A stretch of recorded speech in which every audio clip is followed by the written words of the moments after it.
मैं अपनी बेटी से बहुत प्यार करती थी। मेरी बेटी देखने में बहुत ज़्यादा खूबसूरत और हुनर में तो सबसे तेज थी। मेरे पति मुंबई से बाहर रहते थे और मैं अपनी बेटी का पालन पोषण अकेले ही करती थी, क्योंकि मेरे पति 2-3 सालों में सिर्फ 1 हफ्ते के लिए आते थे। मेरी बेटी के अलावा मेरी कोई संतान नहीं थी।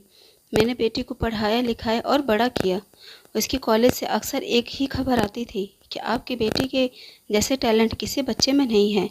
मैं और मेरी सासू माँ थी, वह हमेशा मेरी बेटी को कहती थी कि देख शिवी, तू इस तरीके से मत कॉलेज जाया कर, समझी? बाहर का माहौल अच्छा नहीं है, तू जानती नहीं है, तो तू ऐसे कपड़े मत पहना कर, वैसे कपड़े मत पहना कर। मैं मम्मी जी से कहती थी कि मम्मी जी, आजकल के बच्चे हैं, इतना भी रोक टोक अच्छी बात नहीं है। तो कहती थी कि देख, तू तो चुप ही रह, तू नहीं जानती है, ऐसी ही लड़कियां घरों को आग लगा दिया करती हैं। शिवी को बहुत ज़्यादा गुस्सा आता था, पर मैं उसे समझाती थी कि देख, तेरी दादी थोड़े पुराने ख्यालों की हैं, उनकी बातों का बुरा मत माना कर, वो तो तुम्हारी भलाई के लिए ही बोलती हैं। शिवी को किसी तरह मैं समझाती थी तो वो चुप हो जाया करती थी। एक बार कॉलेज में फंक्शन था और कॉलेज के लड़कों के साथ उसका डांस परफॉर्मेंस था। वह घर में प्रैक्टिस करती थी, पर एक बार फाइनल प्रैक्टिस के लिए उसके और लड़कियां और लड़के दोस्त भी आ गए। इतने में मेरी देवरानी देखकर बोलने लगी कि अरे देखो तो ज़रा सा, कितना ज़्यादा मन बढ़ गया है इसका, लड़कों को लेकर घर में आ रही है। मेरी सासू माँ ने मुझे उस दिन बहुत ज़्यादा ताने दिए। हालांकि मैं रोती रह गई, पर बच्चों को यह तक आवाज़ नहीं जाने दिया। प्रैक्टिस करके सब चले गए। मैं शिवी के पापा से कहती थी कि प्लीज़ आप माँ जी को समझाया करिए, मैं खुद ही शिवी को इतना खुला छूट नहीं देती हूँ, पर बच्ची है, उसके भी तो कुछ अरमान है। तो शिवी के पापा कहते कि ठीक है, मैं माँ को समझाऊंगा। जब कॉलेज का डांस परफॉर्मेंस था, जिसमें शिवी का ग्रुप जीत गया और प्राइज़ लेने के लिए पेरेंट्स को बुलाया गया था। मेरे पति बाहर थे, इसलिए मैं माँ जी को साथ में लेकर गई थी और प्राइज़ पेरेंट्स के हाथों से ही दिया जाना था। तो मैंने खुद जाने के बजाय अपनी सासू माँ को भेज दिया। जिस समय सासू माँ स्टेज पर गई और प्राइज़ बच्चों को हाथ में दी, उन्हें बहुत अच्छा लगा। उस दिन घर आई तो शिवे के साथ बहुत प्यार से बातें कर रही थी और खूब तारीफ़ कर रही थी कि देखो, मैं डांटती ना तो तू यहाँ तक ना पहुँचती, देख मेरी वजह से तुझे इनाम मिला है। शिवी हंस के दादी को गले लगा ली कि हाँ दादी माँ, आप ही की वजह से तो हुआ है। मेरी देवरानी भी हमेशा ताने देती थी कि एक ही बेटी है, सर पर चढ़ाकर मत रखा करो, पर मैं सर पर चढ़ाकर नहीं रखती। पर इतना तो बच्चों को फैसिलिटी देनी ही चाहिए, न कि वह कुछ अपने सपने पूरे कर सके। कौन सा वह बाहर जाती थी। मेरी बेटी कॉलेज पास कर गई तो उसकी शादी की बात होने लगी। मैंने भी सोचा उसकी शादी करा दूँ, क्योंकि मेरी सासू माँ कहती थी कि शादी मेरे सामने ही हो जाए तो मैं चैन से मर सकूँगी। इसलिए शिवी के पापा ने एक अच्छे घर में शिवी की शादी तय कर दी। शिवी कुछ नहीं बोली, पहले तो थोड़ा बहुत मना कर रही थी, फिर अपनी दादी के लिए बोली कि ठीक है। शिवी की शादी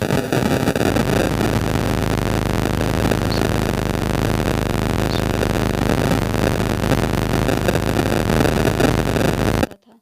हालांकि देवरानी के बच्चे तो थे, पर फिर भी जैसे लगता था कि कहीं कोई बहुत बड़ी कमी हो गई है। जो सासू माँ शिवी को इतना बोलती थी, वो भी रोने लगी कि घर एकदम खाली हो गया है। देवरानी के बच्चे छोटे थे तो उनसे घर में थोड़ा सा हरा भरा रहता था, पर एक दिन शिवी की शादी को अभी 3-4 दिन ही बीता कि शिवी रोते हुए घर वापस आ गई। हम लोग चौंक गए कि क्या हो गया, पर शिवी सिर्फ रोए जा रही थी, कुछ बोल ही नहीं रही थी। हम लोग तुरंत उसके ससुराल गए तो ससुराल वालों ने कहा कि अरे तुम्हारी बेटी से अपने बेटे की शादी करा के हम लोगों ने उसका तकदीर फोड़ दिया। जिस दिन से तुम्हारी बेटी घर में आई है, मेरा बेटा तो पागल जैसे होने लगा और आज तो वह घर छोड़कर चला गया। पता नहीं उसे क्या हो गया। मेरा बेटा ऐसा कभी नहीं करता था। हम लोगों ने बहुत खोजने की कोशिश की, पर कहीं नहीं मिला। शिवी के ससुराल वालों ने हम लोगों को धक्का देते हुए घर से बाहर निकाल दिया कि तुम्हारी बेटी नहीं चाहिए।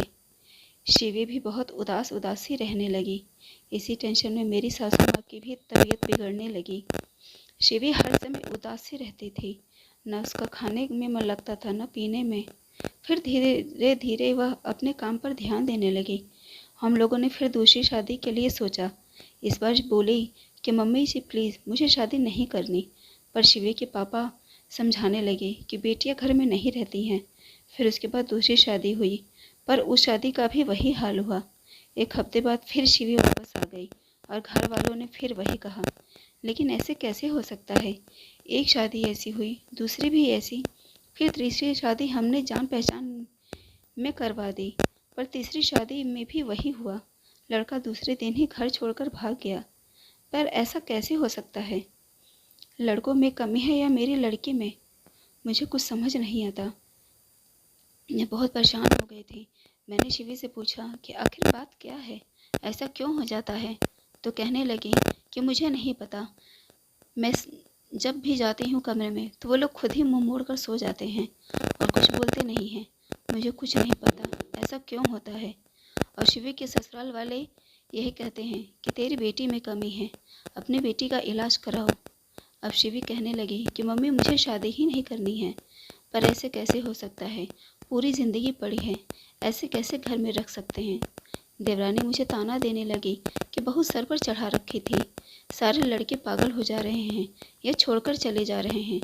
इसका मतलब इसी में कमी है, कहीं किन्नर विन्नर तो नहीं, इसका चेकअप करवाओ। मुझे बहुत ज़्यादा गुस्सा आया और मैंने देवरानी को चिल्लाते हुए बोला कि तू पागल हो गई है? तो शिवी को बचपन से देख रही है ना, किस तरह से तुझे किन्नर लग रही है वो। इस बार तो देवर भी मुझे सुनाने लगे कि आखिर में इसमें ही कमी नहीं है तो क्या है? आखिर में इसके हस्बैंड इसको छोड़कर क्यों चले जाते हैं भाभी? मैं बहुत परेशान हो गई थी। तीसरी शादी को टूटे हुए 3 साल हो चुके थे, पर शिवी को तो जैसे कोई फर्क ही नहीं पड़ रहा था। इसलिए अब इस बार मुझे शिवी की शादी करनी थी, पर ऐसे लड़के से जिसे मैं घर पर रख सकूं और फिर वह पता लगा सकूं कि आखिर में क्या बात होती है जो लड़का पागल हो जाता है और छोड़कर चला जाता है। इसलिए मैंने और राजेश ने एक अनाथ लड़के को ढूंढा और उसे मैंने अपनी सारी बातें बता दी। पहले तो लड़का तैयार ही नहीं हो रहा था, पर जब मैं रोने लगी और उससे मदद की गुहार लगाई तो वो लड़का रौनक तैयार हो गया।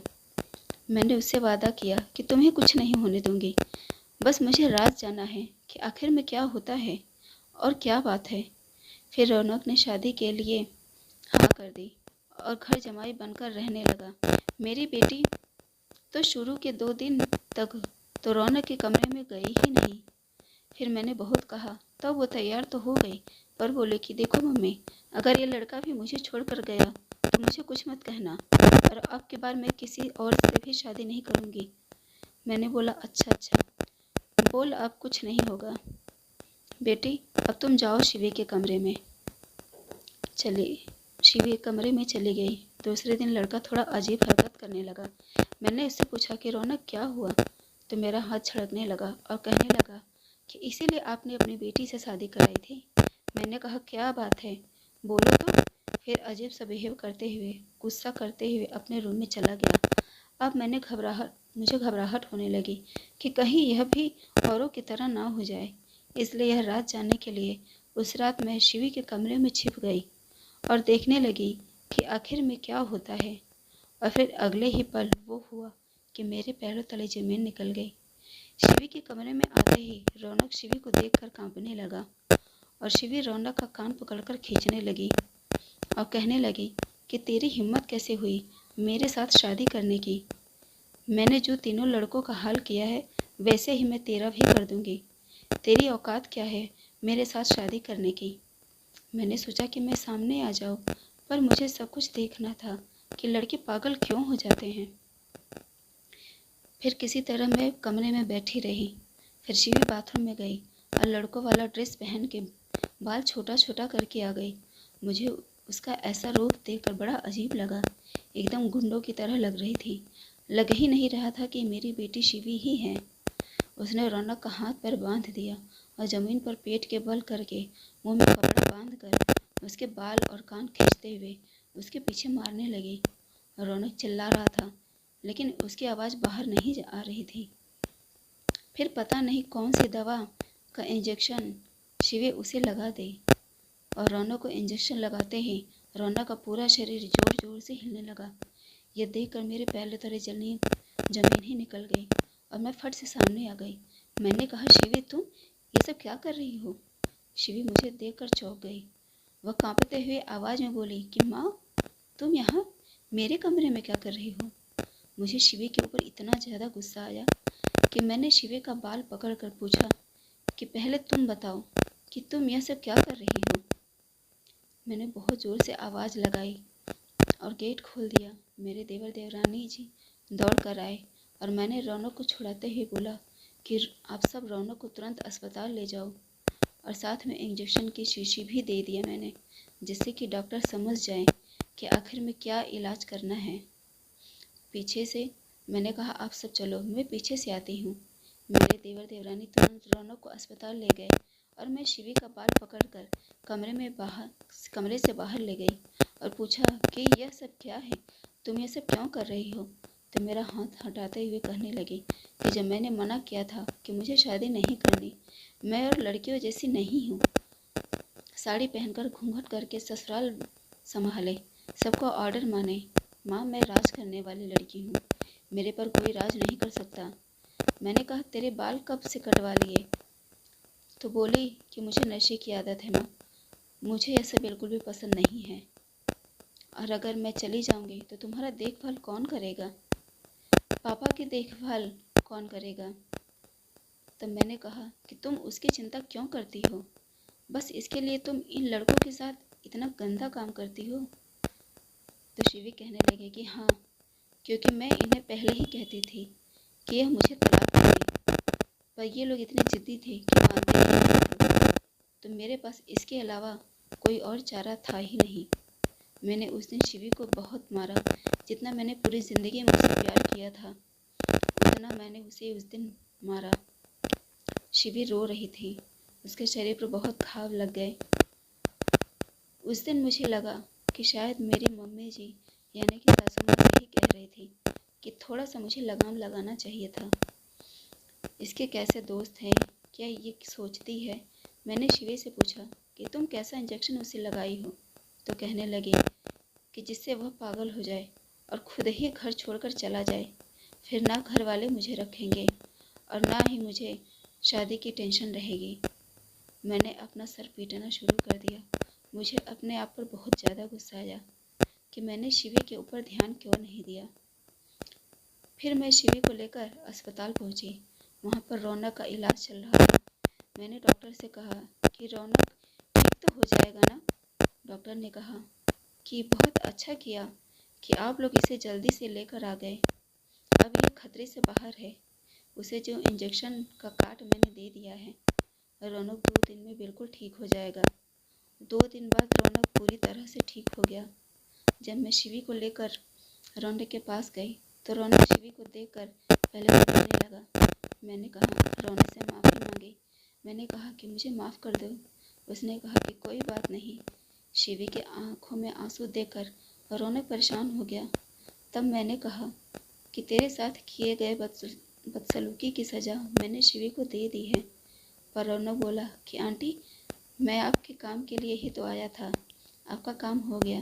पर आंटी, शिवी गलत नहीं है, ये सिर्फ आप लोगों के लिए ऐसा करती है जिससे कि आप लोगों के साथ ये रह सके और आप सबकी देखभाल कर सके, थोड़ी आज़ाद ख्यालों वाली है।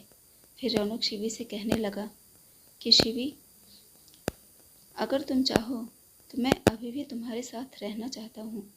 तुम्हारे पर कोई ज़ोर ज़बरदस्ती नहीं है। मैं काम कर तुम्हें खिलाऊंगा, तुम्हारे माँ बाप की सेवा भी करूंगा। मैं तुम्हारे माँ बाप से कभी भी अलग नहीं करूंगा। मैंने कहा, पर बेटा, क्या अभी भी तुम शिवी के साथ रहना चाहते हो? तो कहने लगा कि माँ, जो बेटी अपने माँ बाप के बारे में इतना सोच रही है, वह अपने पति को कितना खुश रखेगी। बस इसके अंदर के डर को हटाना है। रौनक शिवी से बात करने लगा कि अगर तुम चाहो तो मैं तुम्हारे साथ रह सकता हूँ, मैं तुम्हें किसी भी बंधन में नहीं रखूँगा।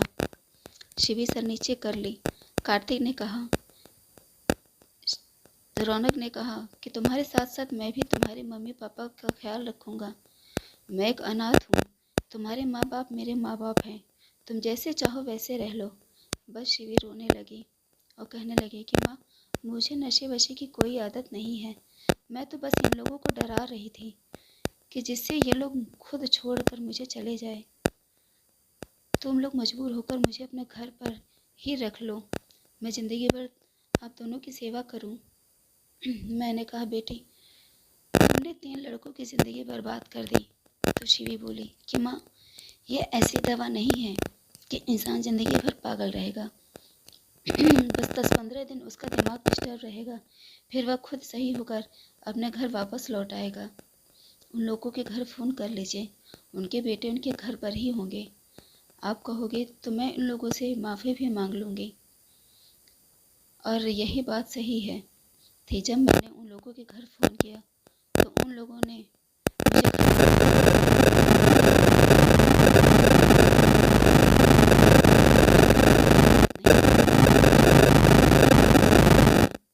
अब हम लोग नहीं चाहते कि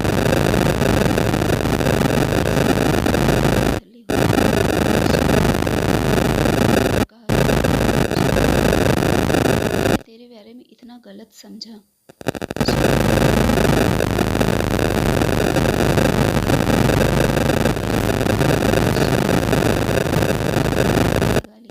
बोले कि शिवी, तुम अपने माँ बाप के बारे में कितना सोचती हो। हम लोगों ने तुम्हें हमेशा गलत समझा, हमें माफ़ कर देना। शिवी बोली कि कोई बात नहीं चाचा, मेरा काम ही ऐसा था कि लोग देखकर गलत ही समझते। अब हमारे बहुत समझाने पर शिवी और रौनक साथ रहने लगे हैं और वो मान गए हैं। शिवी को मैं अपने घर भी रखी हूँ और रौनक भी उसके साथ ही रहता है। दोनों बड़े प्यार से रहते हैं। भगवान करे ऐसे ही इन लोगों की लाइफ चलती रहे। मेरा पोता आज 10 साल का हो गया। शिवी और रौनक एक दूसरे से बहुत प्यार करते हैं और अच्छे जीवन साथी की तरह जीवन बिता रहे हैं। मेरे हस्बैंड भी घर पर रहते हैं। हम दोनों की बहुत अच्छे से सेवा हो रही है।